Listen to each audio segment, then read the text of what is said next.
Praise the lord. దేవుని వాక్యము వింటున్న మీ అందరికీ ప్రభు నామమున వందనాలు. ఈరోజు చదవబోయే అధ్యాయంలో మోషే 2 రాతి పలకలను యెహోవా దేవుడు తన స్వహస్తాలతో చేసినటువంటి 2 రాతి పలకలను పగులగొట్టిన కారణము చేత దేవుడు మరి 2 రాతి పలకలను చెక్కి సినాయి కొండ మీదకి రమ్మని చెప్పినాడు. అప్పుడు మోషే యెహోవా సెలవిచ్చిన ప్రకారముగా 2 రాతి పలకలను చెక్కి సినాయి కొండ మీదకి ఎంతో బరువైన భారమైన ఆ రాతి పలకలను సినాయి కొండ మీద ఎక్కలేక ఎక్కి యెహోవా సెలవిచ్చినటువంటి వాటిని మోషే చేశారు. ప్రియమిత్రులారా, కష్టతరమైన ఇబ్బందిగా ఉన్నప్పటికీ దేవుడు సెలవిచ్చిన వాటిని చేసి సంపూర్తి చేసిన ఎడల దేవుడు గొప్ప ఫలాలను అనుగ్రహించే దేవుడు. ప్రతిరోజు బైబిల్ చదువుదాం అనే కార్యక్రమానికి స్వాగతం. ఈరోజు నిర్గమాకాండం 34వ అధ్యాయం. నిర్గమాకాండం 34వ అధ్యాయం చదువుకుందాం. మరియు యెహోవా మోషేతో, మొదటి పలకల వంటి మరి 2 రాతి పలకలను చెక్కుము. నీవు పగులగొట్టిన మొదటి పలక మీదనున్న వాక్యములను నేను ఈ పలకల మీద వ్రాసెదను. ఉదయమునకు నీవు సిద్ధపడి ఉదయమున సీనాయి కొండ ఎక్కి అక్కడ శిఖరము మీద నా సన్నిధిని నిలిచి ఉండవలెను. ఏ నరుడును నీతో ఈ కొండకు రాకూడదు. ఏ నరుడును ఈ కొండ మీద ఎక్కడనైనను కనబడకూడదు. ఈ కొండ ఎదుట గొర్రెలనైనను ఎద్దులైనను మేయకూడదని సెలవిచ్చెను. కాబట్టి అతడు మొదటి పలకల వంటి 2 రాతి పలకలను చెక్కెను.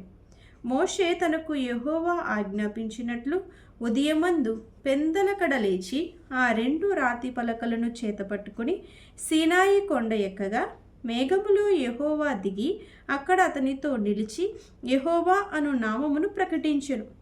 అతని ఎదుట యెహోవా అతని దాటి వెళ్ళుచు, యెహోవా కనికరము, దయ, దీర్ఘశాంతము, విస్తారమైన కృపా సత్యములు గల దేవుడైన యెహోవా. ఆయన 1000 మందికి కృపను చూపుచు దోషమును అపరాధమును పాపమును క్షమించును గాని ఆయన ఏమాత్రమును దోషులను నిర్దోషులుగా ఎంచక 3-4 తరముల వరకు తండ్రుల దోషమును కుమారుల మీదికిని కుమారుల మీదికిని రప్పించునని ప్రకటించును. అందుకు మోషే త్వరపడి నేల వరకు తలవంచుకొని నమస్కారము చేసి, ప్రభువా, నా మీద నీకు కటాక్షము కలిగిన ఎడల నా మనవి ఆలకించుము. దయచేసి నా ప్రభువు మా మధ్యను ఉండి మాతో కూడా రావలెను. వీరు లోబడనొల్లని ప్రజలు. మా దోషమును పాపమును క్షమించి మమ్మును నీ స్వాస్యముగా చేసుకునమనెను. అందుకు ఆయన, ఇదిగో నేను ఒక నిబంధన చేయుచున్నాను. భూమి మీద ఎక్కడనైనను ఏ జనములోనైనను చేయబడని అద్భుతములు నీ ప్రజలందరి ఎదుట చేసేదను. నీవు ఏ ప్రజల నడుమనున్నావో ఆ ప్రజలందరూ యెహోవా కార్యమును చూచెదరు. నేను నీ ఎడల చేయబోవున్నది భయంకరమైనది. నేడు నేను నీకు ఆజ్ఞాపించిన దాన్ని అనుసరించి నడువుము. ఇదిగో నేను అమోరీయులను, కనానీయులను, హిత్తీయులను, పెరిజ్జీయులను, హివ్వీయులను, యెబూసీయులను నీ ఎదుట నుండి వెళ్ళగొట్టెదను. నీవు ఎక్కడికి వెళ్ళుచున్నావో ఆ దేశపు నివాసులతో నిబంధన చేసుకొనకుండా జాగ్రత్త పడుము. ఒకవేళ అది నీకు ఉరి కావచ్చును. కాబట్టి మీరు వారి బలిపీఠములను పడగొట్టి వారి బొమ్మలను పగులగొట్టి వారి దేవతాస్తంభములను పడగొట్టవలెను. ఏలయనగా వేరొక దేవునికి నమస్కారము చేయవద్దు. ఆయన నామము రోషము గల యెహోవా. ఆయన రోషము గల దేవుడు. ఆ దేశపు నివాసులతో నిబంధన చేసుకొనకుండా జాగ్రత్త పడుము. వారు ఇతరుల దేవతలతో వ్యభిచరించి ఆ దేవతలకు బలి అర్పించుచున్నప్పుడు ఒకడు నిన్ను పిలిచిన ఎడల నీవు వాని బలిద్రవ్యమును తినకుండా చూచుకొను.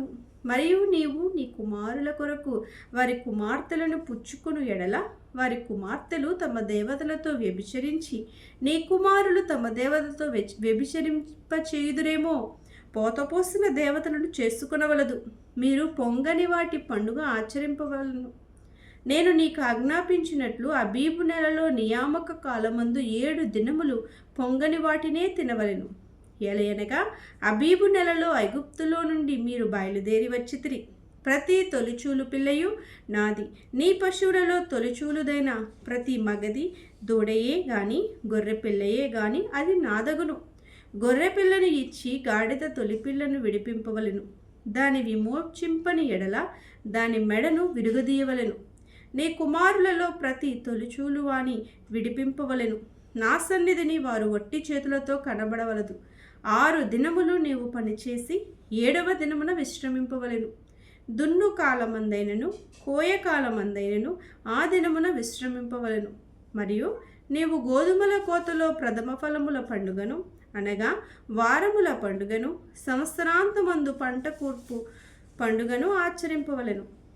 సంవత్సరములకు ముమ్మారు నీ పురుషులందరూ ప్రభువును ఇశ్రాయేలీల దేవుడైన యెహోవా సన్నిధిని కనబడవలెను. ఏలయనగా నీ ఎదుటి నుండి జనములను వెళ్ళగొట్టి నీ పొలిమేరలను గొప్పనివిగా చేసేదను. మరియు నీవు సంవత్సరములకు ముమ్మారు నీ దేవుడైన యెహోవా సన్నిధిని కనబడబోవునప్పుడు ఎవడునూ నీ భూమిని ఆశింపడు. నీవు పులిసిన దానితో నా బలి రక్తమును అర్పింపకూడదు. పస్కా పండుగలోని బలి సంబంధమైన మాంసమును ఉదయకాలం వరకు ఉంచకూడదు. నీ భూమి యొక్క ప్రథమ ఫలములలో మొదటివి నీ దేవుడైన యెహోవా మందిరములోనికి తేవలెను. మేకపిల్లను దాని తల్లి పాలతో ఉడకపెట్టకూడదనెను. మరియు యెహోవా మోషేతో ఇట్లనెను, ఈ వాక్యములను వ్రాసుకొనుము. ఏలయనగా ఈ వాక్యములను బట్టి నేను నీతోనూ ఇశ్రాయేలుతోనూ నిబంధన చేసి ఉన్నాను. అతడు 40 రేయింబగళ్ళు యెహోవాతో కూడా అక్కడ ఉండెను. అతడు భోజనము చేయలేదు, నీళ్లు త్రాగలేదు. అంతలో ఆయన ఆ నిబంధన వాక్యములను అనగా 10 ఆజ్ఞలను ఆ పలకల మీద వ్రాసెను. మోషే సీనాయి కొండ దిగుచుండగా శాసనములు గల ఆ 2 రాతి పలకలు మోషే చేతిలో ఉండెను. అతడు ఆ కొండ దిగుచుండగా ఆయన అతనితో మాట్లాడుచున్నప్పుడు తన ముఖ చర్మము ప్రకాశించిన సంగతి మోషేకు తెలిసి ఉండలేదు. అహరోనును ఇశ్రాయేలీలందరూ మోషేను చూచినప్పుడు అతని ముఖ చర్మము ప్రకాశించెను గనుక వారు అతని సమీపింపవరచిరి. మోషే వారిని పిలిచినప్పుడు అహరోనును సమాజ ప్రధానులందరూ అతని యొద్దకు తిరిగి వచ్చిరి. మోషే వారితో మాట్లాడెను. అటు తరువాత ఇశ్రాయేలీయులందరూ సమీపింపగా సీనాయి కొండ మీద యెహోవా తనతో చెప్పినది యావత్తును అతడు వారికి ఆజ్ఞాపించెను. మోషే వారితో ఆ మాటలు చెప్పుట చాలించి తన ముఖము మీద ముసుగు వేసుకునెను. ఆయనను మోషే యెహోవాతో మాట్లాడుటకు ఆయన సన్నిధిని ప్రవేశించినది మొదలుకొని అతడు వెలుపలికి వచ్చే వరకు ఆ ముసుగు తీసివేసెను. అతడు వెలుపలికి వచ్చి తనకు ఆజ్ఞాపింపబడిన దానిని ఇశ్రాయేలుతో చెప్పెను. మోషే ముఖ చర్మము ప్రకాశింపగా ఇశ్రాయేలీలు మోషే ముఖమును చూచిరి. మోషే ఆయనతో మాట్లాడుటకు లోపలికి వెళ్ళు వరకు తన ముఖము మీద ముసుగు వేసుకొనెను.